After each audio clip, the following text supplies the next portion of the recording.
Hi hello అందరికీ welcome back to my channel మీ నూలాక్స్. మీరు కనుక ఫస్ట్ టైం నా ఛానల్ చూస్తున్నట్లయితే ఇప్పుడే సబ్స్క్రైబ్ చేసుకోండి.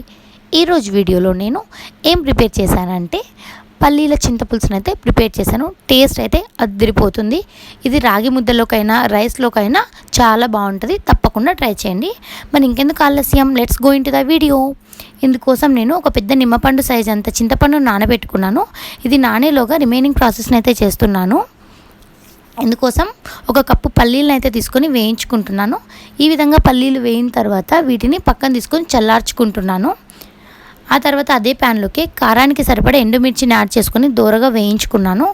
నెక్స్ట్ ఇందులోకి కరివేపాకును కూడా వేయించుకున్నాను. కరివేపాకు వేగిన తర్వాత కొద్దిగా ఉద్దిపప్పును కూడా వేయించుకున్నాను. ఉద్దిపప్పు వేగిన తర్వాత ముందుగా చల్లార్చుకున్న పల్లీలు ఉన్నాయి కదా, వాటిని ఈ విధంగా పొట్టు తీసుకొని ఉంచుకున్నాను. వీటిని ఇప్పుడు మిక్సీ జార్లో వేసుకొని ముందుగా వేయించుకున్న కరివేపాకు, ఎండుమిర్చి, తర్వాత ఉద్దిపప్పుని యాడ్ చేసుకుంటున్నాను. నెక్స్ట్ టేస్ట్కి సరిపడా రాళ్ళ ఉప్పును అయితే యాడ్ చేసుకున్నాను. నైస్ ఉప్పు కాదు, రాళ్ళ ఉప్పుని. తర్వాత కొద్దిగా జీలకర్ర వేసుకున్న ఒక చిన్న బెల్లం ముక్కని యాడ్ చేసుకొని వీటిని మెత్తని పొడిలాగా ఆడించుకున్నాను.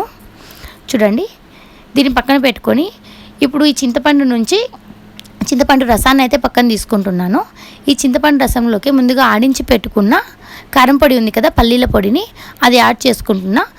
నాకు కన్సిస్టెన్సీకి సరిపడా అయితే యాడ్ చేసుకుంటున్నాను. మీకు ఎక్కువ కావాలంటే కొద్దిగా ఎక్కువ కూడా యాడ్ చేసుకోవచ్చు, నో ప్రాబ్లం. ఇప్పుడు యాడ్ చేసుకున్న తర్వాత ఇవి ఉండలు లేకుండా బాగా కలుపుకుంటున్నాను. ఆ చింతపులుసు ఈ పొడి మిక్స్ అయిపోవాలి నీట్గా. ఈ విధంగా ఉండలు లేకుండా బాగా కలిపేసుకుంటున్నా. చూడండి,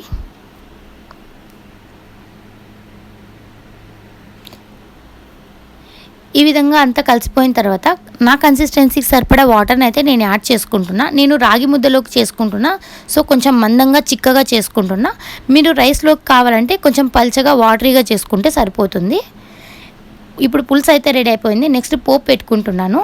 ఇందుకోసం ప్యాన్లోకి ఆయిల్ వేసుకొని ఆయిల్ కొంచెం హీట్ ఎక్కాక కొద్దిగా ఆవాలు, కొద్దిగా జీలకర్ర, కొంచెం ముద్దిపప్పు, కొద్దిగా శనగపప్పు యాడ్ చేసుకుంటున్నాను. ఇవి కొంచెం చిట్లిన తర్వాత ఇందులోకి కొద్దిగా కరివేపాకు కూడా వేసుకున్నాను. నెక్స్ట్ ఇందులోకి ఎండుమిర్చి కూడా యాడ్ చేసుకుంటున్నాను. చూడండి,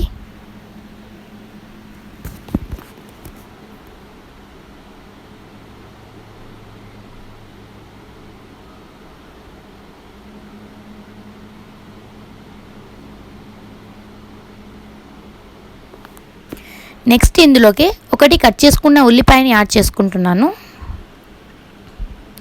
ఇది బాగా వేయించుకోవాలి. ఈ విధంగా పోపు అయితే వేగిపోయింది. ఇప్పుడు ఇందులోకి ముందుగా రెడీ చేసుకుని ఉంచుకున్న పులుసు ఉంది కదా, పల్లీల పొడి, చింతపులుసు, దాన్ని అయితే యాడ్ చేసుకుంటున్నాను. ఈ పోపులోకి మనం వేసుకున్న పులుసు అంతా బాగా మిక్స్ అయిపోయేలాగా కలుపుకున్నాను. ఈ విధంగా కలిసిపోయిన తర్వాత వీటిని ఒక 5 మినిట్స్ అయితే అలా మగ్గించుకుంటున్నాను. ఈ స్టేజ్లో లో ఫ్లేమ్లో అయితే మగ్గించుకోవాలి. ఎందుకంటే నేను కూర కొంచెం మందంగా చేస్తున్నా కదా, తొందరగా అడుగంటిపోతుంది. ఆల్మోస్ట్ కర్రీ అయితే రెడీ అయిపోయినట్లే. ఈ స్టేజ్లో సాల్ట్ ఒకసారి చెక్ చేసుకొని తక్కువ అయితే కొంచెం యాడ్ చేసుకోండి. ఇందులోంచి ఆయిల్ పైకి వచ్చేసింది చూడండి. ఇప్పుడు ఇది పూర్తిగా రెడీ అయిపోయినట్టు. ఇప్పుడు ఇందులోకి నేను కొద్దిగా కొత్తిమీరని అయితే యాడ్ చేసుకొని తిప్పుకుంటున్నాను.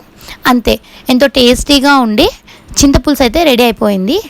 ఏం వండాలో తెలియనప్పుడు, ఇంట్లో వెజిటబుల్స్ ఏం లేనప్పుడు చాలా తొందరగా రెడీ అయిపోయి చింతపులుసు అయితే చాలా చాలా బాగుంది. తప్పకుండా మీరు కూడా ఒకసారి ట్రై చేయండి. మీకు ఎలా టేస్ట్ వచ్చిందో కామెంట్ సెక్షన్లో తప్పకుండా కామెంట్ చేయండి. ఈ వీడియో కనుక మీకు నచ్చినట్లయితే లైక్ చేయండి. ఇలాంటి మరిన్ని వీడియోస్ కోసం నా ఛానల్ని ఇప్పుడే సబ్స్క్రైబ్ చేసుకోండి. Thanks for watching.